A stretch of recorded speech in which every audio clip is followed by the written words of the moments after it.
Hello and welcome back to Invincible Asia. I'm George Clark and this is another episode of Untold Stories where today I get the chance to talk with the wonderful Arne Venema.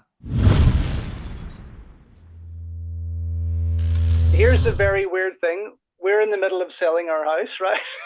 Oh, all right. And Go ahead.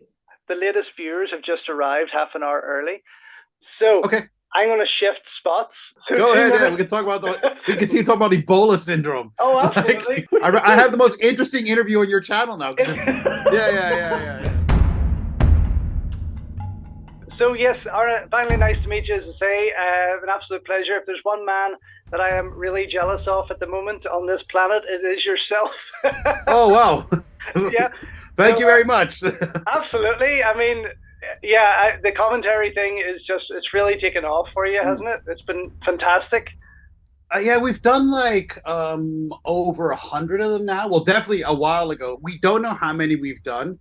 And it was really funny because I was having a conversation with Mike the other day. Yeah. And we were like, someone asked us about a commentary and asked us some details about it. And they're like, oh, could you guys list the commentaries you've done in a list and give some details about each commentary? We're just like, I hate to break this to you, but sometimes if you've done this many, I can't really always remember what I've all spoken about. Of course. Just don't. Yeah. So it all becomes Losing films, like when we're doing a lot of the kung fu films. Is everything okay? Yeah, back again. Okay, cool. Even some films when we were doing all the kung fu films, like stuff started to kind of blend together. So in a weird way, the movies have been jumbled in my head as well, which is really strange. So because we did 4 audio commentaries in 1 week once, and it was a bit mental. So it's but so in your head, it becomes a Godfrey Ho cut and paste movie.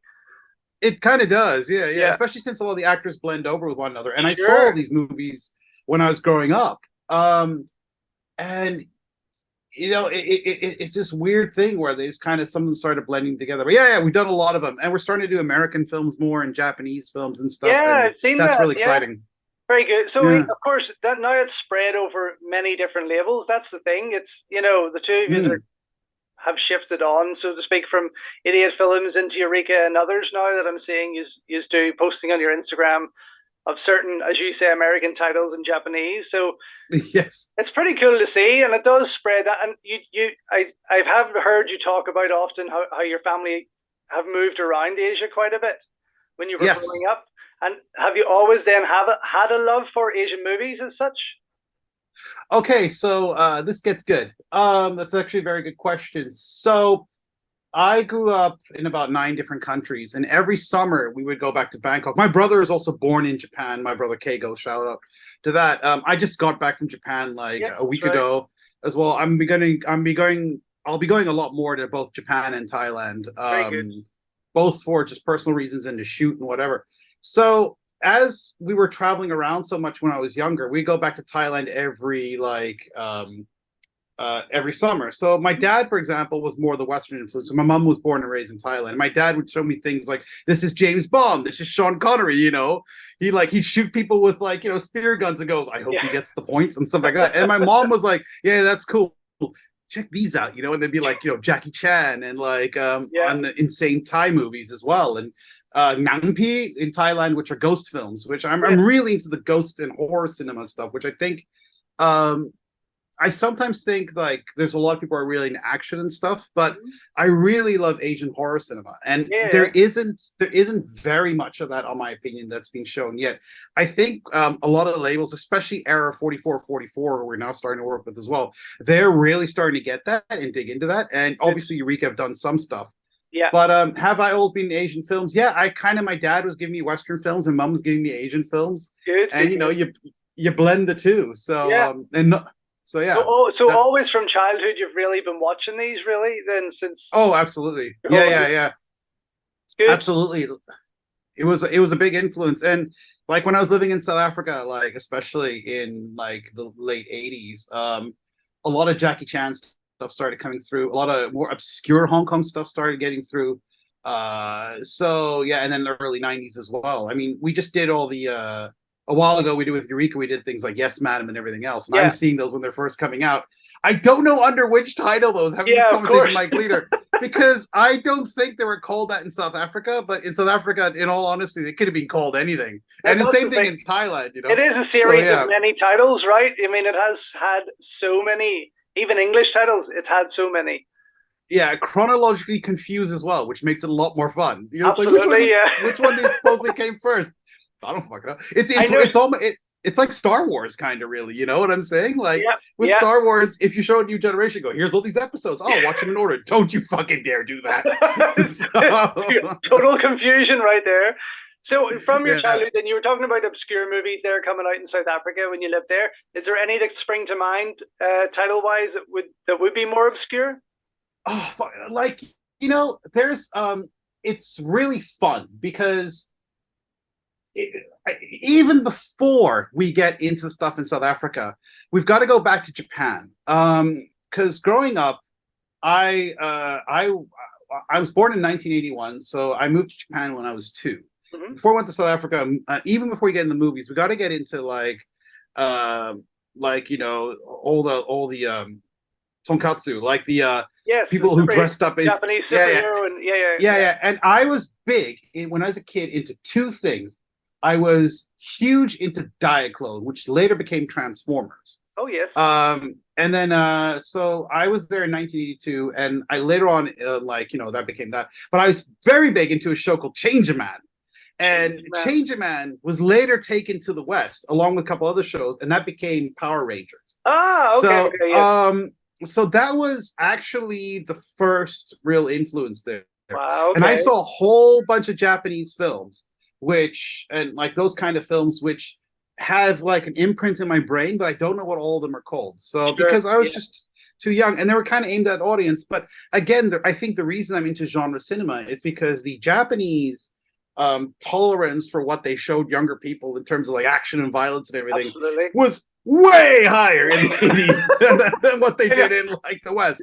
The kids get it far too easy nowadays. They really do. Yeah, I know. I think we should, if we showed some of the younger kids some of the stuff we were watching, they'd just be like, "What the fuck?" Yeah, absolutely.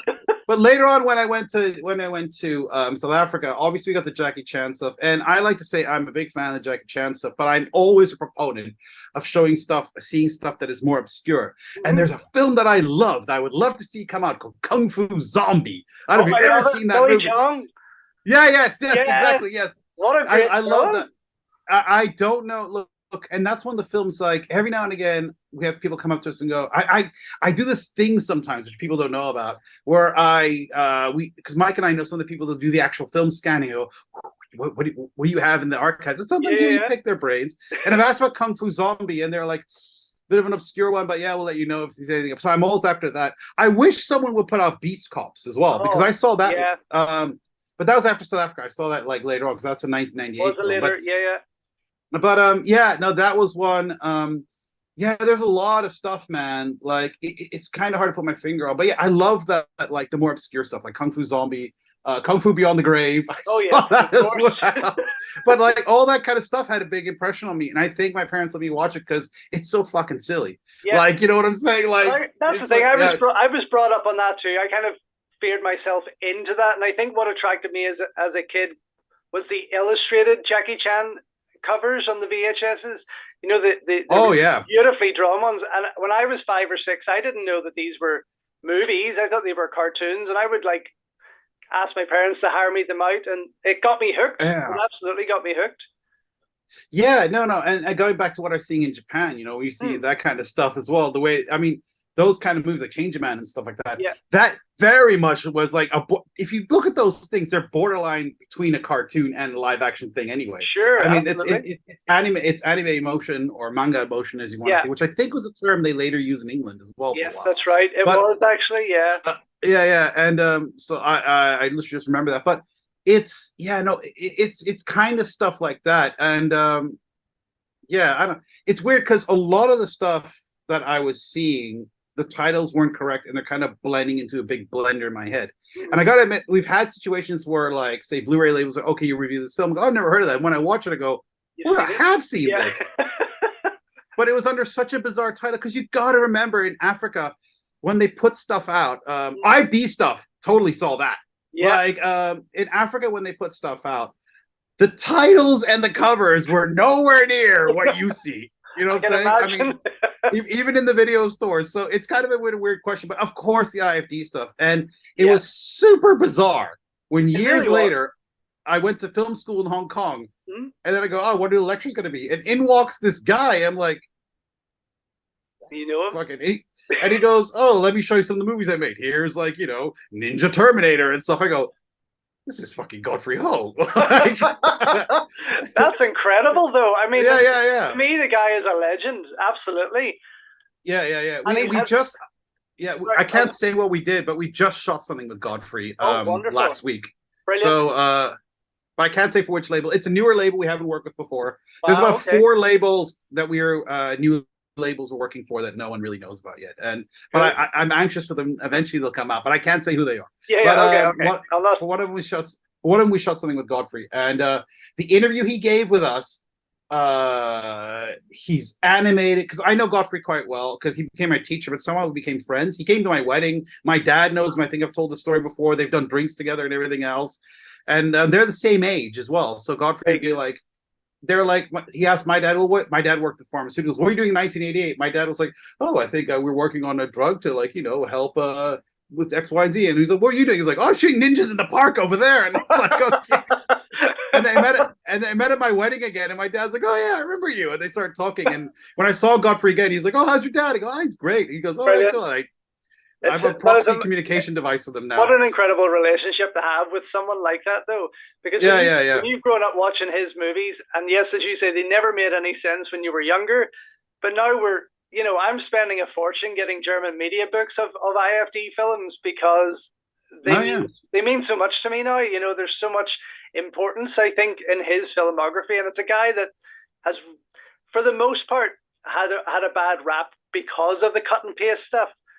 But I think he's still an incredible filmmaker and has done some wonderful action movies. He is an exceptional filmmaker, but you got to remember, like, beyond the cut and paste stuff, Godfrey made things like Angel Enforcers. Love it. And like those are full films. So the first audio commentary I ever did was for Lethal Panther, and that actually was with Mike Leeder and Godfrey Ho. So somehow he's been very instrumental in me, like doing audio commentaries. And that audio commentary for Lethal Panther was wild, and he was so much fire. Absolutely loved it. It was one of my most entertaining, or one of the most entertaining audio commentaries I've heard on any Hong Kong film. Yeah, he's wild. And that was the first one we did, and he's on fire. But we recently shot an interview with him where he revealed something to me and to Mike Leeder, where we both were like, "Wait, what?" Oh, really? A very interesting historical fact in Hong Kong cinema that we never knew about. I don't think anybody knew about it. And he casually mentioned it. And we're like, excuse me? Is that true? And he goes, yeah. How else did it happen? And we go like, wait, that was you? And he goes, yeah. Wow. Like, okay. Now I'm excited. So he was instrumental. Let me just say, all I can say is Godfrey was instrumental in the development of something in Hong Kong cinema that is well known all over the world. And he was the man that set that in motion. So I think in about, before the end of the year, something will come out that will reveal that bit of interview. But I was stunned, and it kind of goes back to something else that we did a documentary on before. Sure. Okay. No, I'm excited now. You've got me. Yeah. And he's super animated during the interview, and I was interviewing him, and it was so much fun. And Godfrey loves movies, and I can tell. I don't know if I can say this. Maybe I can. Godfrey's thinking about doing another movie. I'm gonna ask that, actually. Yeah. Yeah. So, and he's gonna go, and he's got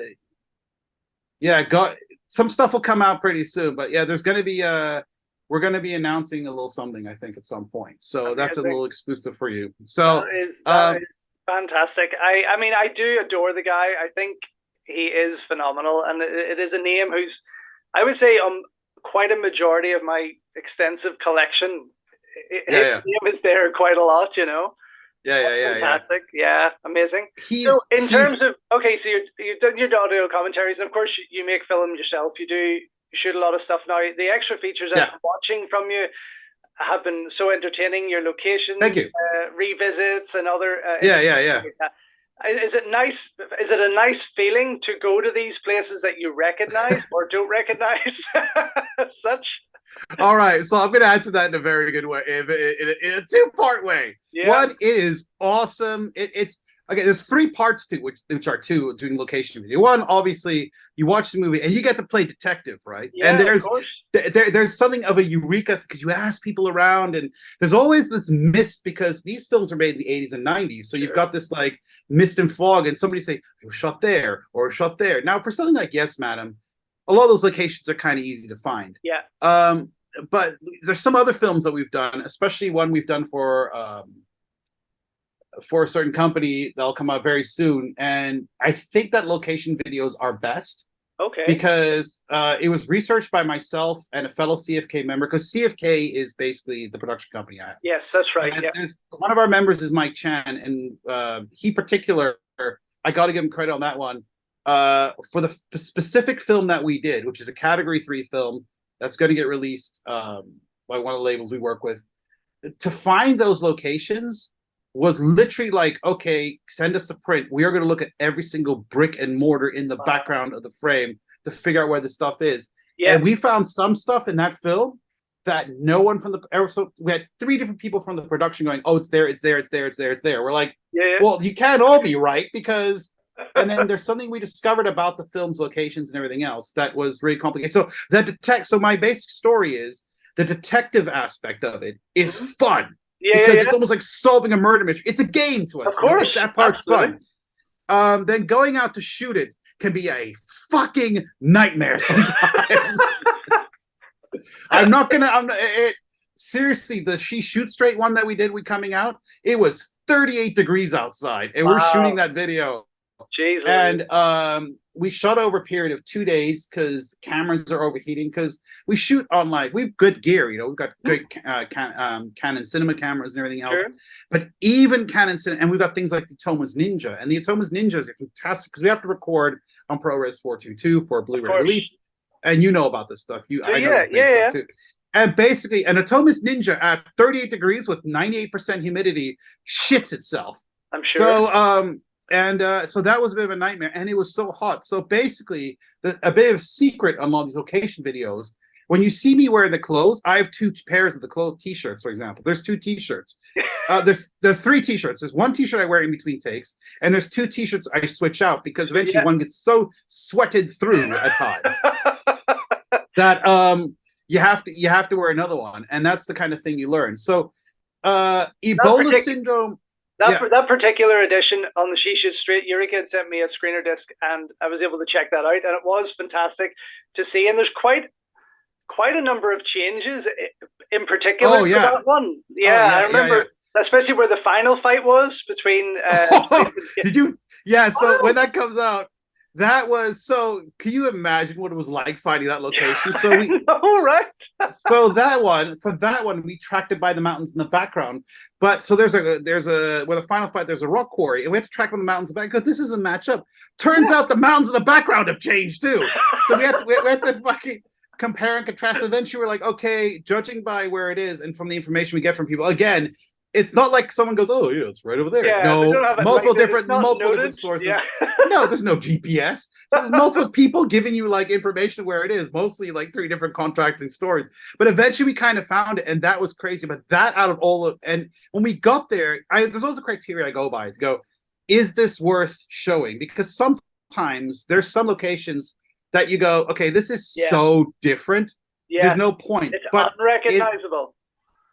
But in that situation, we decided to show it because I felt that if you really want to show how much Hong Kong has changed, and that was such a shocking one, absolutely, that I felt that was interesting, and the contrast is so hardcore. Oh, totally. That you're like.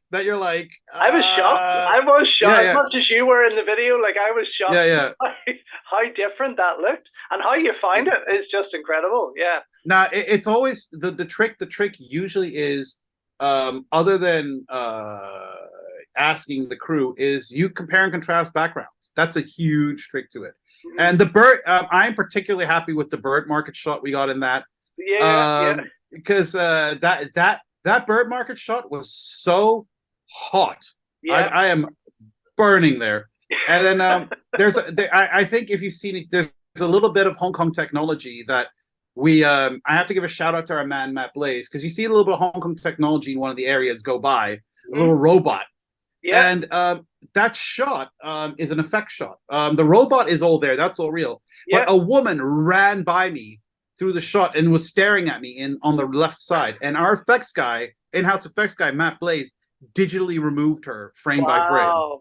My goodness. So, and then, yeah. So that was. Where was he in the 80s and 90s when thousands of people were watching Chow Yun-fat shooting people in a street, and Yeah. I mean, that's something, of course, it's quite common there, right? When even still today, when people are out with a camera, you do get a lot of watchers, right? So yeah, we have people sometimes when we're doing those things. I want to, at some point, I think I'll release an outtake of all the location videos we've done, because we have some weird ones where I'm standing there talking and all of a sudden some woman goes, tries to ask me for directions and stuff. I go, I'm fucking posting. or people coming up and going, oh, and they start just looking the camera at you. Stuff like that's happened. There's a really fun one where I was on Shishu State, I was shooting Mike Leeder, and this huge truck just came next to him and started like just going like honking really hard. It's just really weird stuff happens during those things. But yeah, so, and to edit them is tons of fun, because you see your work come together. And I think the trick for me with that always that I'm really concerned about is geography, right? Because you've got to sometimes you've got to really think like, how can I best demonstrate that this was an actual location? Of course. And this is where it was. So I mean, you have to really think about your I mean, those location videos are, the easy part is standing in front of the camera, and you know, I've got a decent memory, so you can memorize the stuff and put it out there in a concise way, and I'll slot your words again and stuff. But I think the big trick to them is getting your cutaway shots and going, okay, this is this, and so that the audience at home almost feels like, they're there in a way. Yeah. Well, I know when I visited Hong Kong just before the pandemic broke out, I was kind of like, it was only Mike revealed that in front of our hotel at the Royal Garden was the alleyway in House of the Dragon where the car jumps. And yes. It was great to know, but I was kind of like out there searching for things that I recognize. And of course, there's so much to take in. You could practically walk down any street and something has been shot there, but you've just really got to pinpoint what that is. I gotta say that the biggest location seems that I found that, because sometimes I've discovered, like, by doing these things, there's some locations you end up going to over and over and over again, and especially in the 80s and 90s, like so many films shot on Kimberley Road and Tsim Sha Tsui. Like, I mean, everything from Ebola syndrome to Yes Madam and stuff like that. Like it's insane. So there's some locations you find, but there's the one that we did recently, which I think is our best one. We end up traveling to deep in the new territories, and I'm talking the jungle, to find a location there.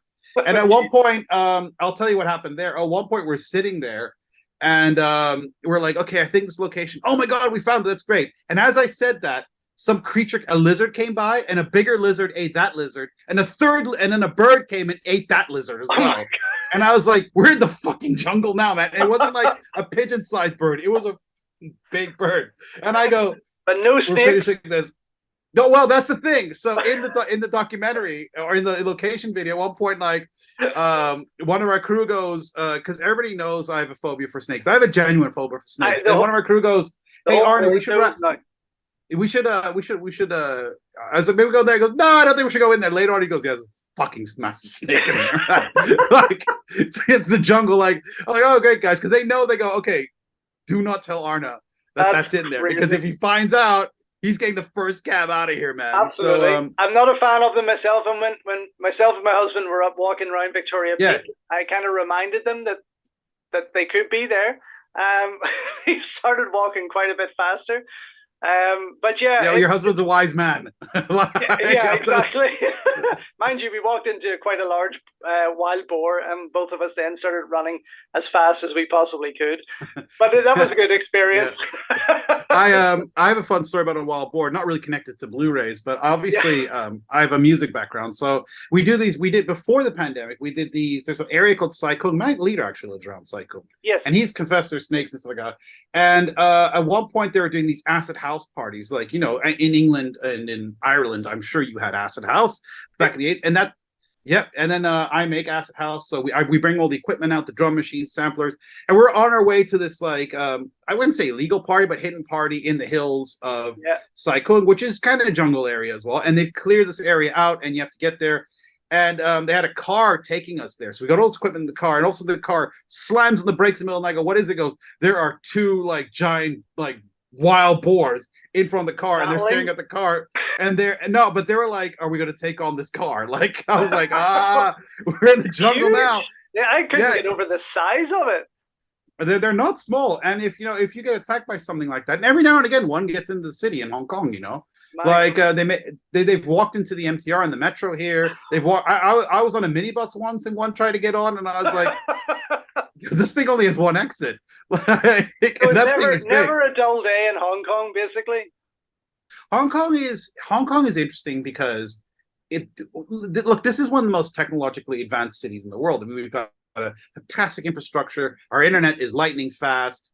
Things are updated very quickly. People love tech and everything else. Sometimes a little too much because they get the newest thing, you know, always, and they're always updating things. And Hong Kong's easy to update as well because we got no import tax and everything else. Yeah. And every now and again, a monkey or like a freaking like wild boar makes in the city and goes, there's jungle around here. You know, you don't see it all the time, but there's a freaking ton of jungle around here. So we also recently did a video for just one last story. Yeah. Just to continue on that subject, I sent you some pictures. I don't know if you got them. Got them. Yeah.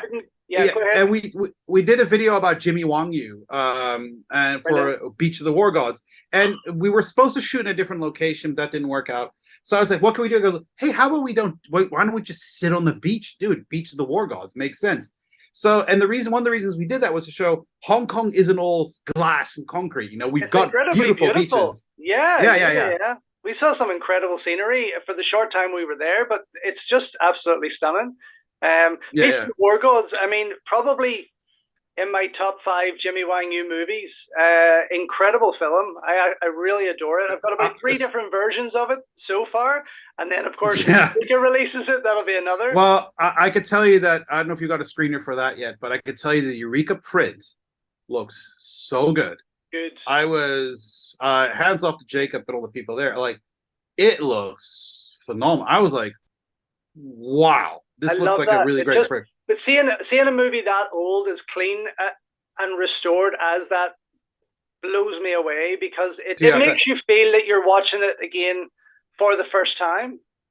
Yeah, sure. And also I appreciate the because when Blu-rays first came out, sometimes you had films being restored and it was too clean. The digital like denoising would be too high. And I think we were at the point where a lot of these companies like, you know, Eureka, Air 444, whatever, they've really managed to figure out how to clean up these images, but keep the grain and the organic textures in there. And that I have to appreciate. And yeah, Beach of the War Gods looks fantastic that way. And I'd like to go out and say, I love Jimmy Wang Yu, and if you were to, and I'm gonna maybe make some people grimace right now and go, but you know what? If I had my choice over 4 Bruce Lee films and 4 Jimmy Wang Yu films, I'd go for the Jimmy Wang Yu films. I'm with you all the way, 100%. I think he's mad. I think he's creative. Come on, One-Armed Boxer, Master of the Flying Guillotine, my old time. Oh, that's a film I saw in South Africa, by the way. Master of the Flying Guillotine, one of the first kung fu films I ever saw.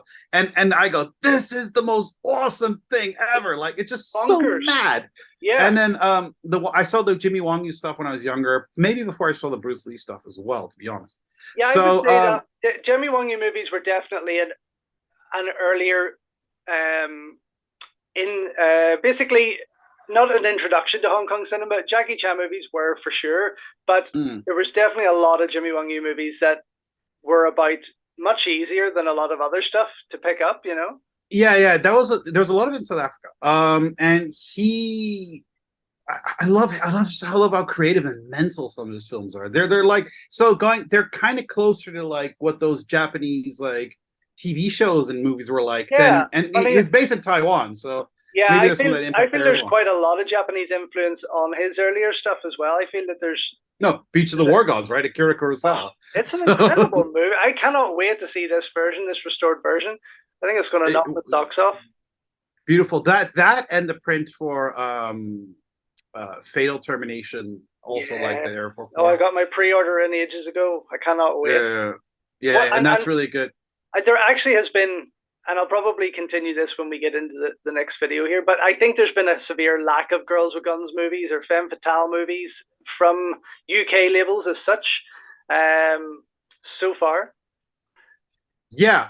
I'd like to see them from other countries as well, because Thailand and like Japan did them as well. Oh yeah, absolutely. And they all have their own spin on it. And there's a film I've been parading for people to put out. There's I think I keep mispronouncing it. I think it's Female Battle Cop or something like that. There's a Japanese RoboCop film with a woman who's a tennis player, gets killed by terrorists, and comes back as a RoboCop and hunts down the terrorists. It's a V cinema film. Even the synopsis is amazing. That is I think it's called Lady Battle Cop. I have to look up. But anyhow, but it's completely bonkers, and I love that stuff, and I'd love to see more of that. But I think eventually we're going to get there. I'm actually really excited because I think more and more labels are starting to get into the more experimental, fun stuff right now. Yes, which is what we need. I think we definitely need that for sure. Yeah, I think we do. I think we do. And look, there's something else to it for me personally, and this might be a bit weird for some people to kind of understand, but I think by showing them more interesting and intricate films like that, which a little more grindhousey stuff, whatever, I think the ultimate experience for people who not just watch movies but want to make movies, I think that's super important. Yeah. To see like how these more left field films are made, and and that could inspire the next Edgar Wright or Sam Raimi or whatever else, because those guys were inspired by that kind of stuff. Well, that's why I wanted to get into it, because I've been watching these kind of movies from I was like 5 or 6 years of age, and it's just everything I've ever wanted to do. And I'm raging. I say this to Mike all the time. I'm raging I didn't go out to Hong Kong when I was of age, to be able to do that. I kind of don't know what. I really don't know what delayed me, but it's a bit of a kick in the arse for me now to sort of see what chances could have been out there, but. You know what? Yeah, but like with things like that, I mean, everything's easy to do in hindsight. You know what I'm saying? Like, in hindsight, like I wish I'd skateboarded more. Like, it's like I tried it recently and it didn't go too well. Talking about difficult shoots, but like I wish I'd done a better job at learning that. But like, it is. I mean, I'm still doing it. I'm still making my movies. That's the thing. It's not like I thought you meant skateboarding. I didn't go there. Well, not like skateboarding. I tried that just once. Oh yeah, I used to do a lot more, but apparently when you're like a little later on in life, at 4 a.m. and like in a Tiger costume, it's not a good idea. 4 a.m. But like, that's how I wrote. That's because you know what's going to happen to you. That's how it gets harder. Maybe that's but about making the movies. Yeah, look, Ridley Scott was 41 when he made his when he first got into filmmaking and stuff like that. Wow. Yeah, because he did commercials and stuff like that before. I mean, he did the Duelists. I think he was 40, 41. He made Alien quite late in life. If you look at it. Yeah. So it's it's never too late to become a filmmaker, and everybody has a story to tell. And even if you made stuff before. Like, just keep making stuff, because one day you're gonna be dead, and that's all that's left to remember you. Very true. So that's how I look at it. So that's why I personally make so much stuff. Like, absolutely. But it's I think that's an important idea. If you want to reach immortality, just do it through your work. I don't know. I always say that this is quite possibly a cursive film, that we watch these movies. Say Jackie's, for example, his greatest, and we still imagine that this is the guy from Dragons Forever that we know today, and it's not. And then people complain. No. His movies now, and they're like, "Oh, it's not Jackie from Project A or Armor of God." Of course, it's really not. Yeah, you tried doing that at Jackie's age. Yeah, go jump off a fucking balcony. You go ahead. So I have a thing. It is a curse in so much that it's just capturing them in time. And we love these movies for a reason, and we rewatch them so much. But we have to remember when they were made. And when these restored movies are coming out to us, and you realize, hang on, this is actually 40 years of age or 30 years of age, it's surprising. But but the amount that these films give to, like, I almost see it as like a liquid giant gelatin thing called culture, and that and everybody can give something to that, whether or not it's like a really cool Picasso like painting, or whether or not it's like an Aphex Twin record, or whether or not it's like the Jackie Chan film you mentioned right there. like if you can give something to that humanitarian creative cultural gelatin, absolutely, then that's like, or let's call it ether. That sounds better. Yeah, the creative ether. If you can give something to that and give it to a huge extent, not only does it entertain people, but you're building on stuff. You're giving people the tools to build on for that as well. I think that's super important. And like for someone like Jackie, you can complain, oh yeah, he doesn't do the same things. Well, first of all, he's not immortal, and like his bones have broken to the extent that he shouldn't have to do shit like that anymore. And second of all, he's inspired Tony Jaa, he's inspired all these other guys. So many generations, not even the next generation, but many generations, and that's the amazing thing about him, for example. And the interesting thing is, even after, say, they've even forgotten Jackie Chan, which 2,000 years or 1,000 years, who knows if they'll remember. But the fact that he inspired so many people after him will still exist within that continuum. 100%. So that's why he's so important. So I like to remember the Jackie Chan from the 80s and 90s. I'm personally not into his modern films. I'm sorry to say, I don't know if that's blasphemy. It's just true. I'm not. Yeah, it's a totally different ballgame. Yeah. Yeah. So, but what he did back then, man, like, credit where credit's due. He did more than enough. So incredible. And same goes. You actually just said in what you were saying there, he doesn't need to be doing what he's doing today. No. I mean, he can. I mean, I'm sure it's addictive. You like to be creative. That's true. There's stories of him walking on set. Oh, that's a nice film. I'll just take over. You know what I'm saying? Like, just because I can.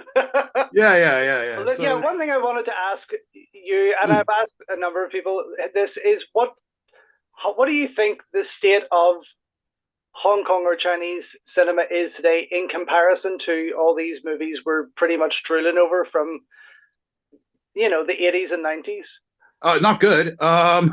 Like I think that I don't. So it's kind of hard to say right now because obviously in the pandemic, cinema globally did not do too well.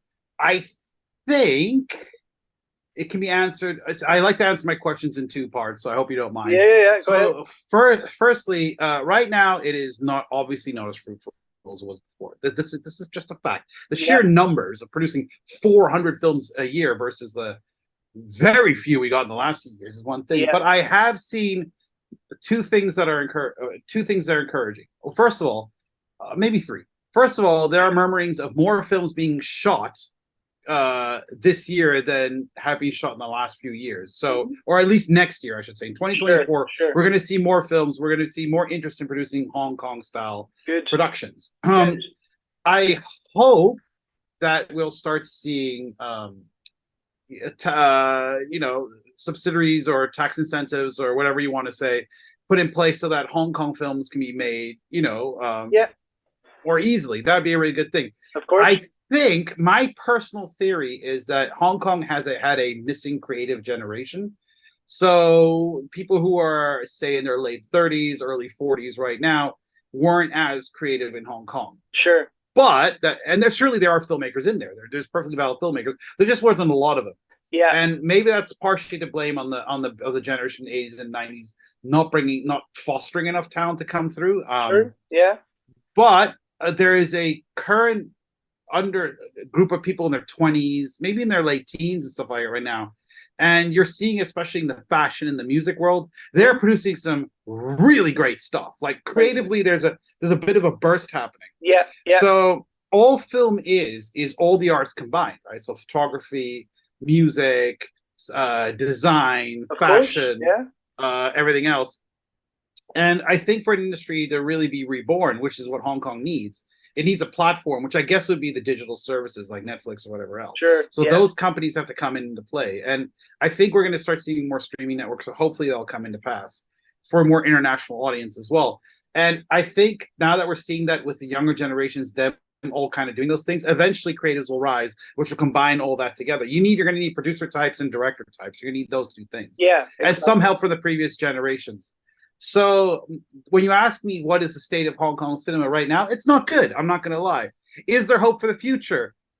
Potentially, yeah. I can't say for sure, but I'm seeing a lot of artistic things happening. There's things happening, for example, on the music scene. There are block parties happening again in Hong Kong. Near the freaking fruit markets in Yau Ma Tei, the Yau Ma Tei fruit market, which is in movies like Knockoff with Jean-Claude Van Damme. They're doing block parties that were playing like, especially jungle on the streets, like the genre of music on the streets in Hong Kong, and it looks mad. Wow. They're playing techno jungle and everything else. But because that happened, they're creative people starting to gather around that are in fashion and stuff. So these people are starting to intermingle, and there's a lot of photography happening in Hong Kong right now. So we could almost start to see basically what happened in the 70s with the likes of Choi Hark and An Hui. Absolutely, absolutely. That was my next point. Yeah, good. So we're starting to see a creative thing coming forward, and if I could be so, I still could think film is the amalgamation of that. So you need that to happen first, and eventually people will make movies. Sure. So, but in order for people to make movies, the financing is to come in there, and the interesting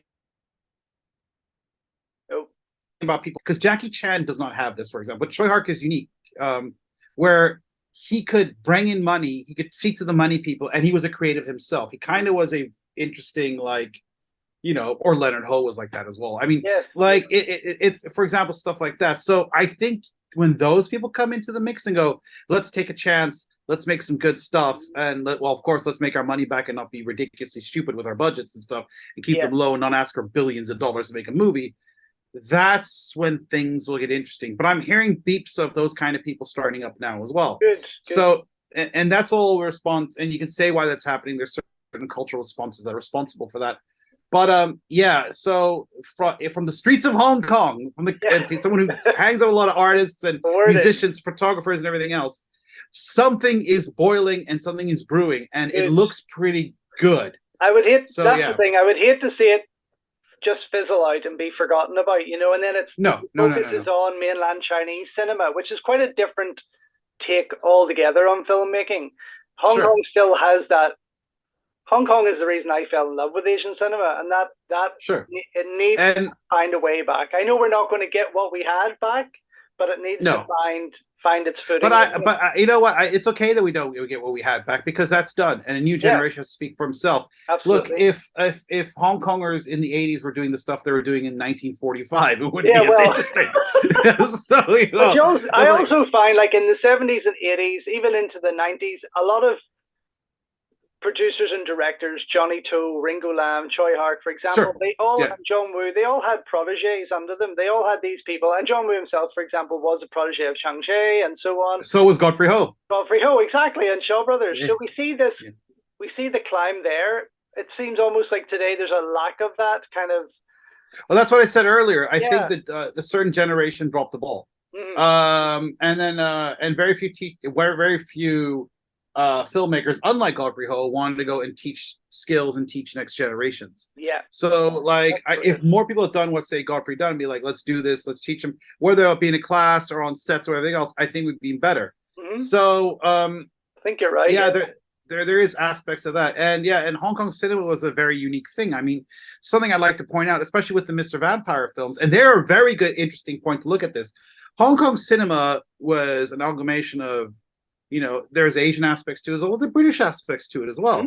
There's a reason that bats, for example, which are seen as like, you know, non-threatening entities in mainland China, were seen as scary in Hong Kong because Samuel was watching Hammer horror films, and stuff like that. So, and he grew up with Chinese lore, which is what the Mr. Vampire, the Guangxi, were based on. You know, he read, he got those stories told him by his mother, but then at the same time, he was listening to British lore, and there's an international mix of that. And that's possible still today because of the existence of the internet.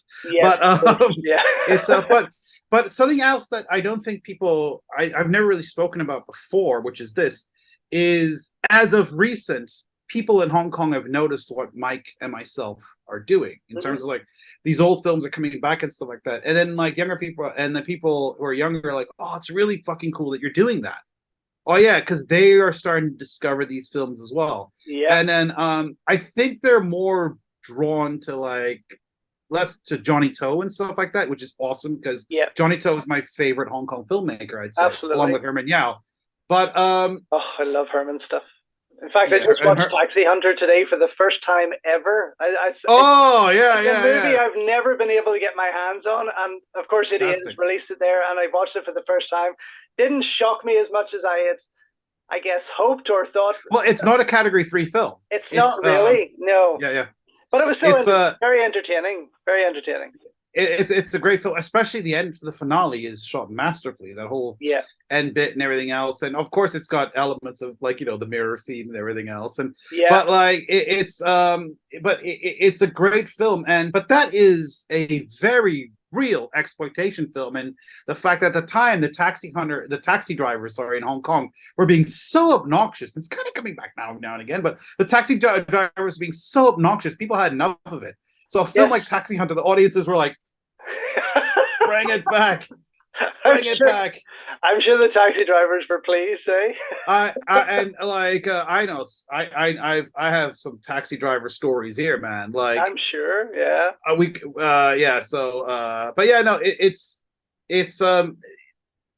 It's part of that Herman Yau Anthony Wong trilogy, I mean, they're a wonderful team up. They are Ebola syndrome and everything else.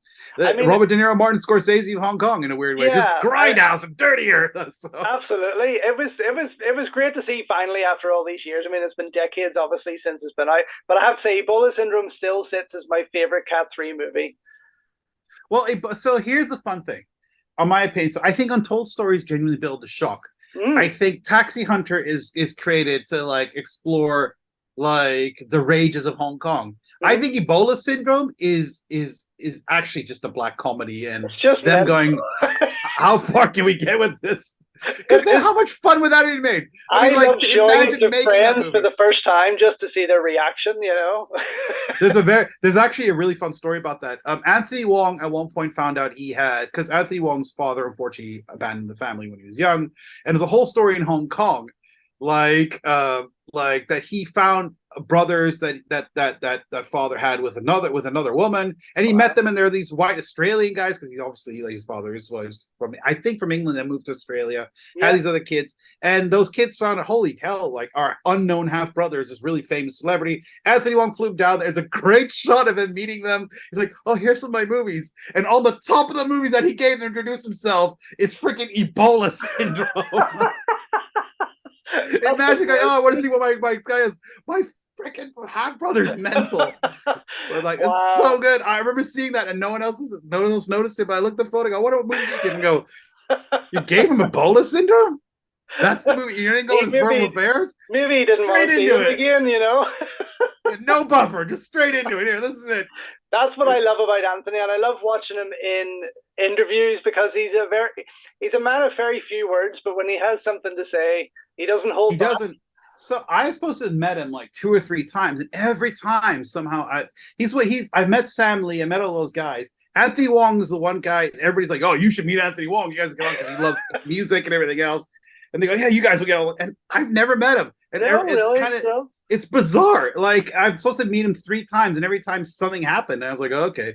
But hopefully I'll get to meet him sometime soon, because I'm sure there's reason. We have so much stuff coming that we're shooting. Like, excellent. Well, that's good. I think we're booked to shoot till like January next year with different stuff. Hell. So wow. Yeah. So, and he's on the list somewhere in there. That's just crazy. I mean, I hope you get that chance. I think he is a fascinating man overall. I think it would be wonderful to be able to share. Yeah, I love his attitude, and he's a genuine creative guy. So, from what I gather, from what I hear, that's the thing. He seems it. Both him and Francis, they have that. There's just something about them. About when you see them in interviews, they seem genuine. Yes, those and they both beat with their own drum. You know what I'm saying? They're like, I'm sure they're great actors to have on set. But I imagine for both those guys, if you don't have a director who knows what he's doing, it's like, ooh, you're gonna have keep those guys under time. They both strike me as people. If they like you, they like you. If they don't like you, they'll let it be known. They're in trouble. So, yeah. I mean, there are those kind of characters. So very good. So the other thing I wanted to speak to you was about, and I asked again, when people ask me this, I find it to be one of the hardest questions ever. I could almost probably answer the meaning of life quicker than I could this. Your top 5 favorite Hong Kong movies. Would you have any, or is it just too? Top 5 favorite Hong Kong movies. I'd have to go. Wow, that's the tricky one. The Underground Banker is in there. Oh, I love The Underground Banker because it's, in terms of category 3 films, I can't believe someone made that movie. Yes. I don't know if you ever Yeah. have you ever seen that movie? Yes, a long time ago. Yeah. It's in there because I just can't believe anybody made that movie. Beast Cops is 100% in there. I love Beast Cops. Okay. Cool. Yeah. I love PTU. I think PTU is The a gorgeous fantastic. movie. Yeah, I love for the cinematography and everything else. I also really like Throwdown as well because Yeah. I practiced judo for many years. And right before becoming a brown belt, I discovered football, aka soccer. Yeah. And I went to do that instead. Yeah. But I have a deep appreciation of judo, and I did it for I think 7 years. So Yeah. I didn't do the fast tracks there. Throwdown is So a beautiful movie. yeah, but Throwdown's a beautiful film. I'm just going through it in my head because we've gone through so many of them. I know, that right? it's kind of mental. I mean, Throwdown, the I'd like to say Master Flying Guillotine, but I consider that more a Taiwanese film than a Hong Kong film, to be honest. Oh, yeah. It's my first film. Very true. Yeah. So it's a first film. It's my first film. So it's just Taiwanese company. Crazy film. Let me think. Johnny To. I'm just gonna go through directors in my head because that's better. That's a lot easier. Johnny So I've got basically quite clearly one of your favorites, right? Well, yeah, Johnny. I mean, like, look, PTU, Throwdown. What do you Running on Karma? That's a huge favorite of mine. I like Running on Karma, but I prefer it because I can't go Johnny To all the way, so I'm gonna have to go. Like I'm just because I could literally mention a bunch of Johnny To films. You know, we'd be sitting here. I could go on but Johnny To for quite a while. Absolutely. Let's think. Jesus, that's a hard question because I have all these movies going through my head, and it's hard to pinpoint. I don't honestly think I could come up with my top 20 if I'm honest. It would be so hard. Top 20 would be easier. Oh man. Okay, Fallen Angels is definitely in there. Oh right, yeah, wow. Because Fallen Angels, yeah, because it's my because I was debating in my mind between Fallen Angels and In the Mood for Love, but I think Fallen Angels because Fallen Angels such a Hong Kong film. Yeah, it's fantastic. Beautiful. Troublesome Night 5. Yes, you do love your Troublesome Nights, don't you? Troublesome Night 5. I think it's great. So there you go. There's 5 of my favorite films, but those are always ever shifting and ever changing. So, but my favorite film of all time is Akira. Akira, really? Sorry, I keep moving because there's things going on. Sorry. Don't worry. It makes the interview more interesting. We're on the go. I have the most interesting interview on your channel now. It's like your top 5. It's ever shifting. Yeah. So there you go. So I mean, the Troublesome Night series is an interesting one because it just seems to never stop, right? Well, there are 19 of them, and then they made one more after that. The name escapes me right now. But like whether or not that's official part of it, that's a whole talk. At one point before the pandemic happened, Mike and I were trying to reboot it. And we got pretty close, and then the pandemic happened, and the money was pulled away from under it. But it's something I would love to do because my concept for it was to have because we kind of know the people who kind of have some rights for it, whatever. Yeah, and then we were like, well, why don't we get 3 young Hong Kong filmmakers and each give them a shot, but have an older filmmaker and make sure they're there to kind of oversee it. So, for example, would be an incredible project, yeah. Yeah. So I'd written out the entire all 3 films as well as scripted it, everything else, and people were kind of on board. And it would have taken the Troublesome Night series and kept the Hong Kong-esque of them because I've said this before, and I'll just keep it very brief. I find them the most Hong Kong films because they're shot in such like real locations here. Yeah. And it includes so much of the perception of it. So our ideas would make it a little bit darker for this age, but still keep that flavor that those films that would be pretty cool. I think a modern reboot as such would be a great idea. Absolutely. And especially and then make it a ground for in which young filmmakers get their shot and get in the cinema. And absolutely by getting people in the cinema, you open a lot of doors for them because that helps them get subsidies and whatever else. Well, that's like what I do with my film festival. It's been running 14 years, and that was the intention, was to give these new filmmakers a whole new start, a gateway into this world of independence. So it's been a joy doing that, I have to say. Yeah, Mike told me he went to your film festival as well. Like, He's been over a couple of times, yeah. Yeah. So that it's the last one we named our best performance award after him. Oh, really? The Mike Leeder Award. So now we have the Mike Leeder Award, yeah. the big Mike Award.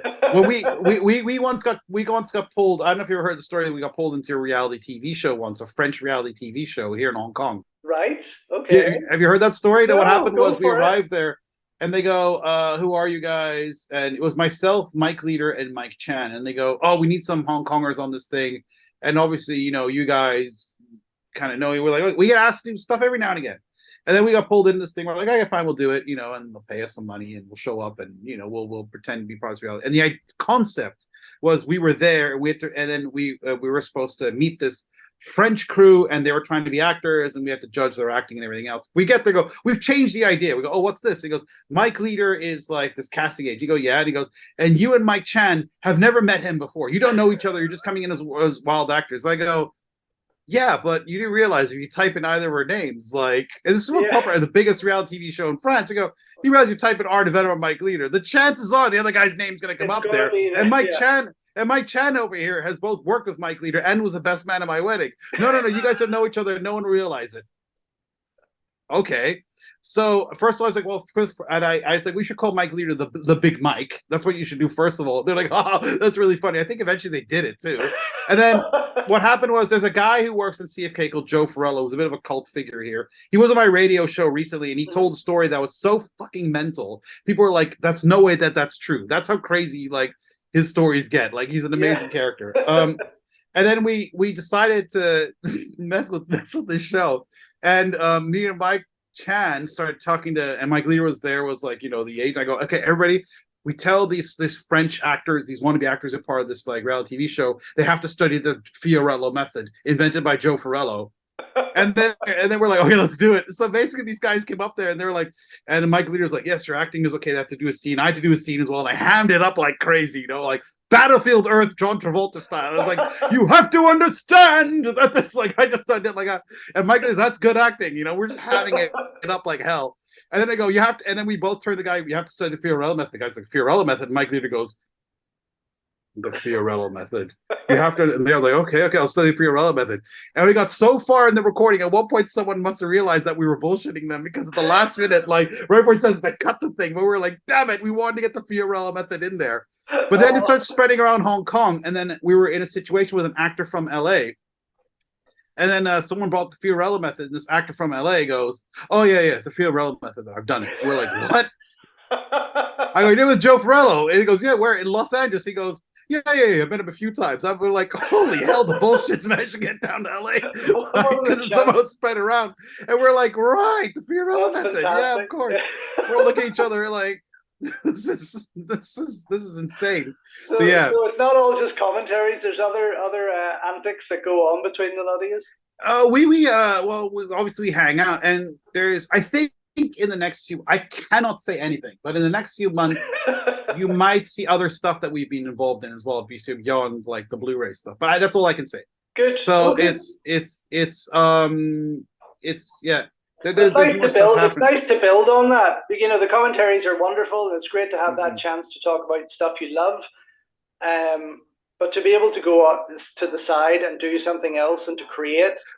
Yeah, and I also have my radio show here as well, the CFK show, which we do. And then Mike sometimes comes on, and he's helped us occasionally get guests, and he's been on the show himself. And we've gotten people that Mike has cast, like Philip Joly was on the last one as well. Yes. And Semi as well. We got him on there. We got Joe. And then, Philip came on there, who made Hong Kong films. That was great because our show is in English, which is kind of refreshing. I'd love to get Philip on. Yeah, I think he's a wonderful and he's the nicest guy. Yeah.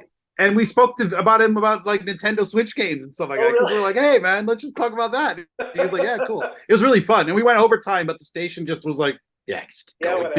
He's a great guy. Too good. Seems like another genuine guy. Yeah.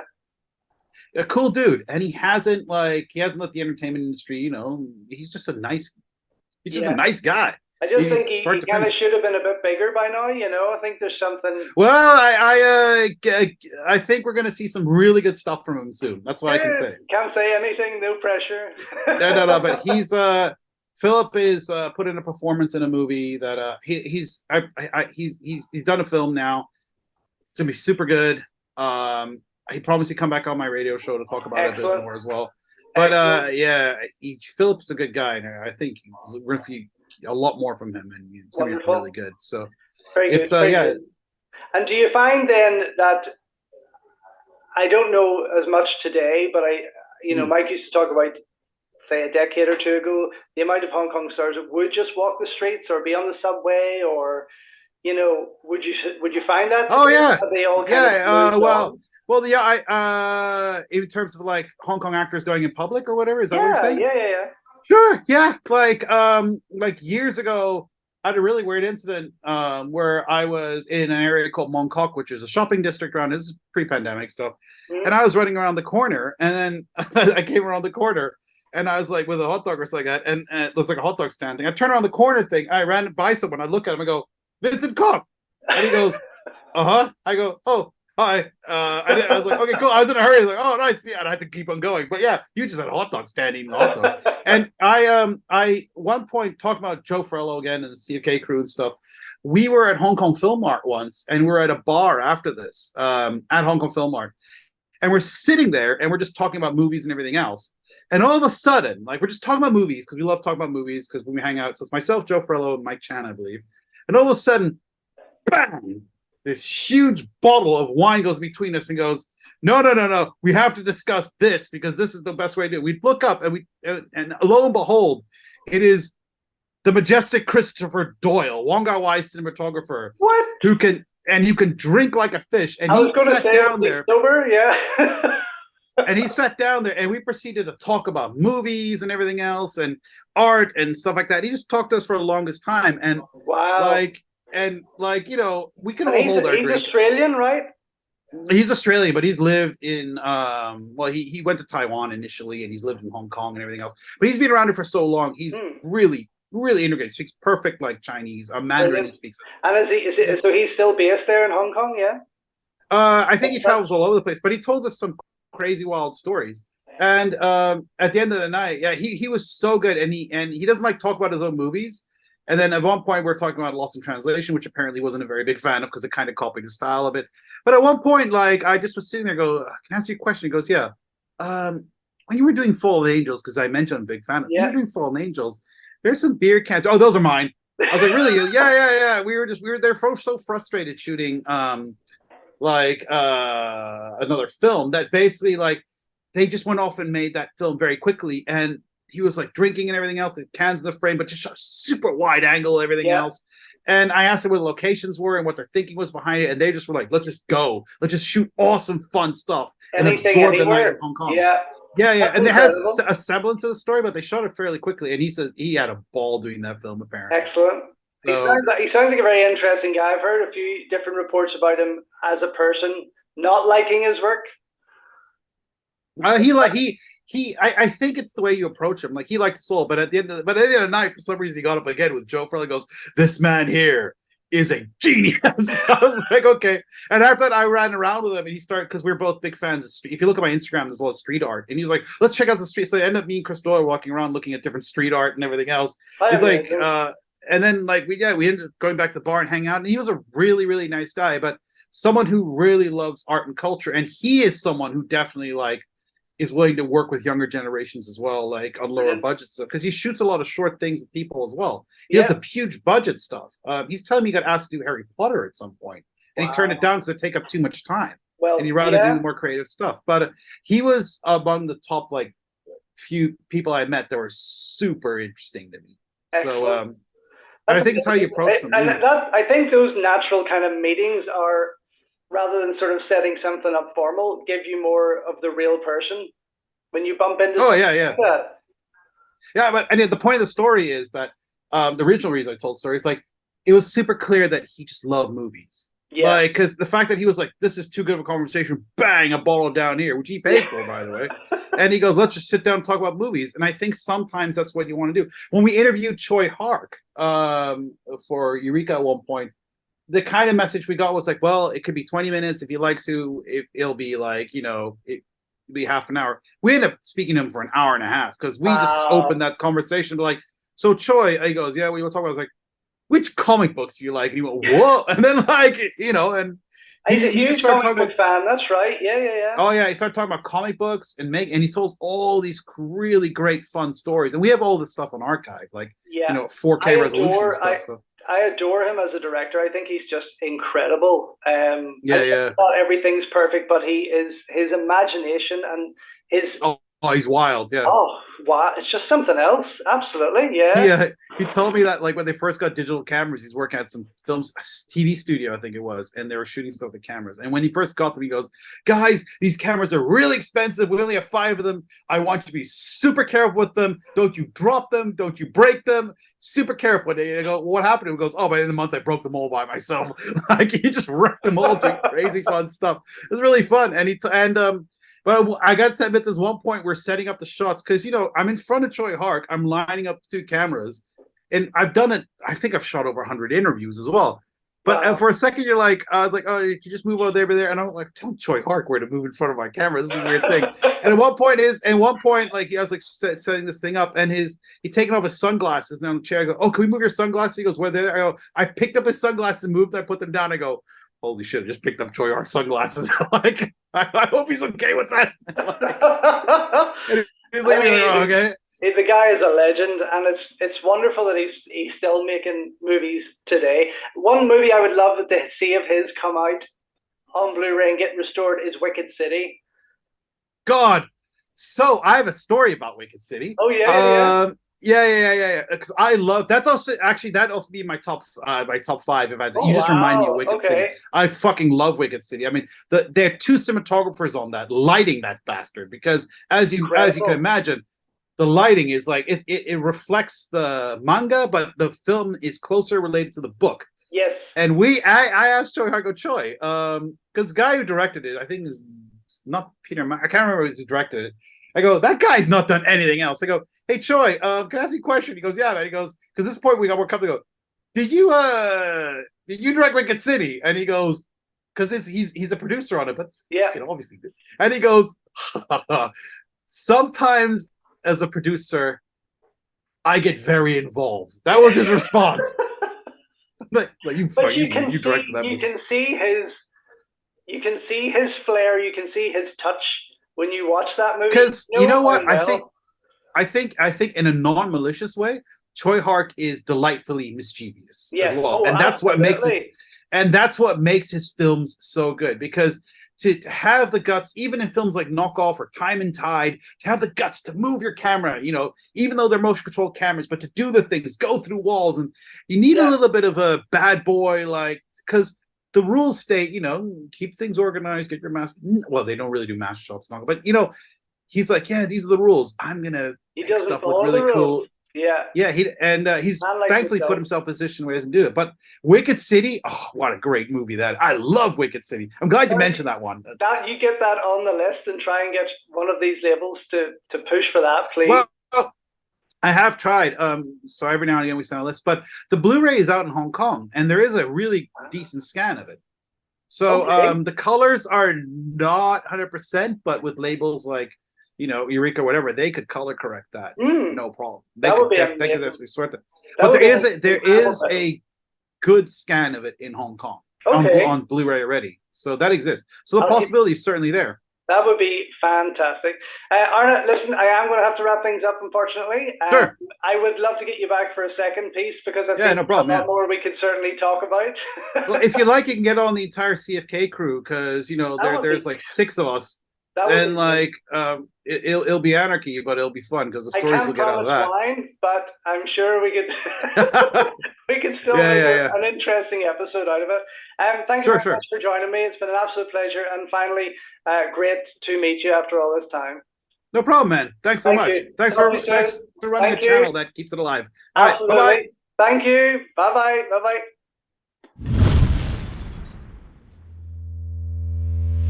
So thank you once again for watching another video here on Invincible Asia. Don't forget you can check out hundreds of others here on the channel. You can also show your continued support by heading over to my new merch store or by checking out invincibleasia.com where you can read my full movie reviews and follow me on Instagram @InvincibleAsia. Until next time though, enjoy your Kung Fu and I will see you soon.